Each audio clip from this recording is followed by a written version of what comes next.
کوئی کسی کا اتنی شدت سے انتظار نہیں کرتا جتنا ہمارا پروردگار اپنے بندے کی توبہ کا انتظار کرتا ہے۔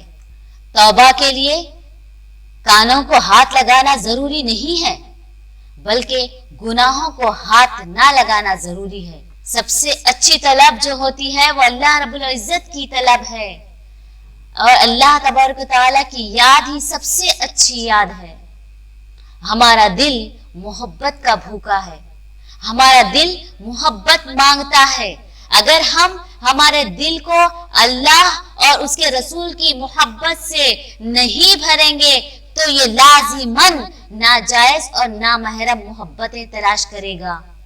توبہ کا مطلب ہے ہم پچھلے تمام گناہوں پر شدید شدید شدید شرمندہ ہو، اپنے گناہوں پر سخت شرمندہ ہو، ہم عاجز ہو کر اللہ رب العزت سے ہمارے تمام پچھلے گناہوں کی معافی مانگیں اور آئندہ گناہ نہ کرنے کا عزم کریں۔